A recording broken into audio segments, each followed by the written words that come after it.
Cheekwood and Chihuly. In 2020, the two go together, and in a moment we'll find out why.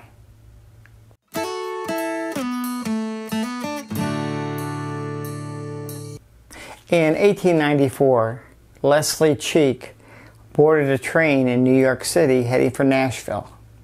And upon departure from the station, he noticed a beautiful young woman sitting alone in one of the seats, and he talked to a porter, eventually bribing the porter with a box of expensive cigars to get the woman's name.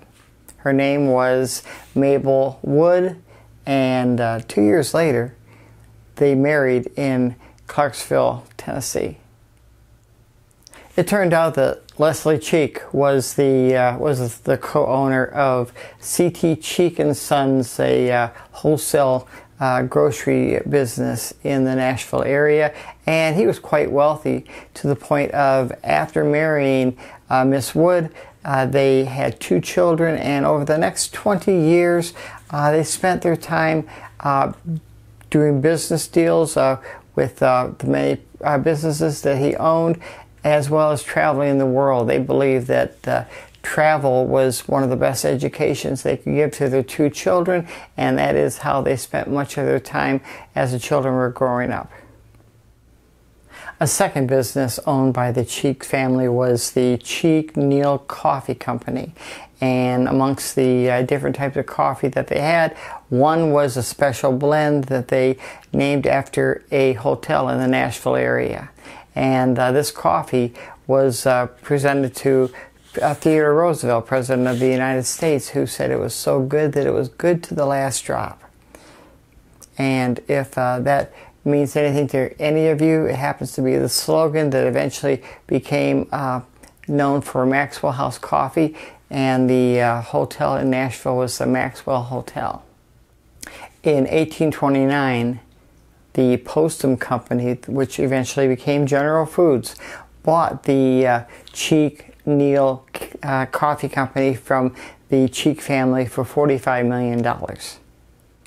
This allowed the Cheeks to hire Bryant Fleming, one of the more well-known architects of the day, and they showed him their plans and worked with him to put together what is known now as Cheekwood Estates, which is in Nashville.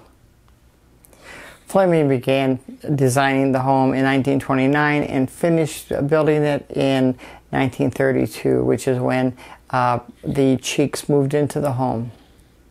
Leslie passed away at the age of 61 in 1935, and Mabel continued to live in the home after that. Cheekwood Estates has 36 rooms, including servants' quarters, 11 bedrooms, 12 bathrooms, 2 elevators. There's a hidden staircase and a library. Mabel Cheek passed away at the age of 72 in 1946, and she passed the home on to her children. Dale Chihuly, one of the world's most prominent glass sculptors, who has exhibits throughout the world, has a museum in Washington State, and he has a large exhibition as well in Dubai at this time. Has an exhibition right now at Cheekwood Estates, and it began in July and it's going to run through January the 10th. And I went to Cheekwood Estates today, and I did go into the home, but I was there to enjoy the artwork by Chihuly, and I wanted to share this with you. First, I want to show you what I saw in the gardens, in the Japanese garden, in the pond, in the water garden in that area. He had several exhibits for your enjoyment, and I'm going to show you all 7 of those. And then we're going to take a look at what's in the house itself.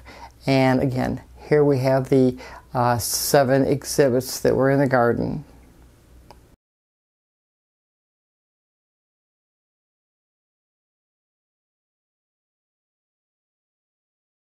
And now we're going to take a look at what I saw on the 3rd floor of the mansion.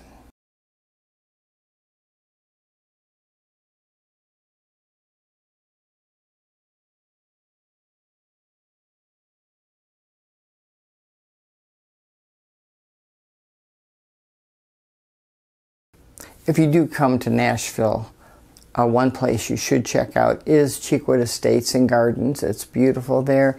Besides the exhibit by Chihuly, there's a vast, beautiful garden that you'll enjoy.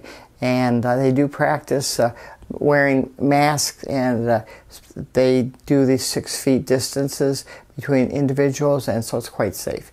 And so come to Nashville, check it out, and you'll have a great day. And please don't forget to hit like below, and if you haven't subscribed, please subscribe. And if you have any questions, any comments, post them in the comment area. I'll answer any questions you might have. And thank you so much for stopping by, and you have a great day.